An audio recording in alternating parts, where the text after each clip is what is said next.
Senate Democrats introducing a bill to make Washington, D.C. the 51st state in our nation. Republican lawmakers, including our next guest, criticizing the left's attempt to expand their liberal majority. Here to explain, Indiana Congressman Jim Banks. Congressman, thank you for joining us. Good to see you. Good to be with you. Okay, so let's go ahead and pull up the Senate Democrats as they introduce the D.C. statehood bill. This reads, quote, "This isn't a Republican or Democratic issue.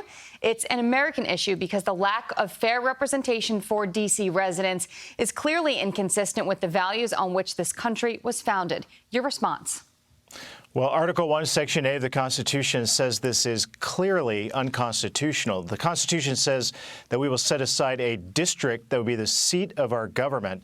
The Democrats know this, but this is all a part of their grand play. This is just like H.R. 1, which was introduced in the House already, and then Senator Carper introduced this D.C. statehood bill in the Senate yesterday. They know it's unconstitutional, but as part of their grand plan, they want to pass H.R. 1 to change the election rules to make it hard for Republicans to ever win again by federalizing elections and moving toward all mail-in ballots nationwide.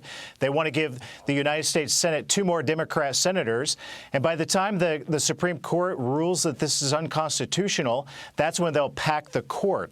This is all part of their plan. We can't allow it to happen, but in this dangerous environment where the radical left has taken over the Democrat Party today, we should expect more harebrained ideas like this. Quickly, is there any chance this gets out of the Senate?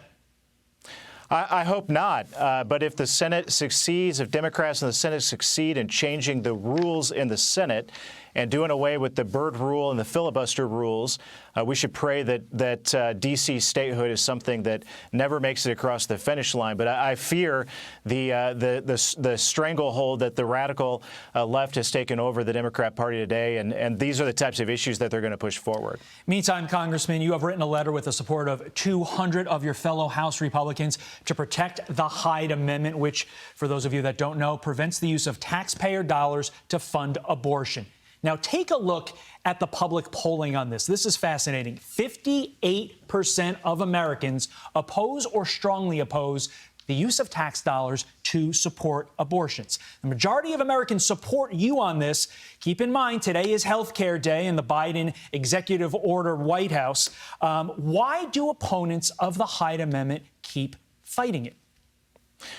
This is an incredible example of how far to the left the Democrat Party has gone. I was at the inauguration last Wednesday where President Biden gave a speech about unity and moving our country, bringing our country together and moving our country forward. There's nothing unifying about doing away with something that's been bipartisan for 45 years. Every Democrat president since Jimmy Carter, even Joe Biden himself as recently as 2019, supported the HYDE Amendment, which blocks your taxpayer dollars to go toward funding abortion. What's incredible about this letter that I led, that 199 of my colleagues joined me in signing, almost every single Republican in the House signed this letter, is that I invited Democrats to sign it too.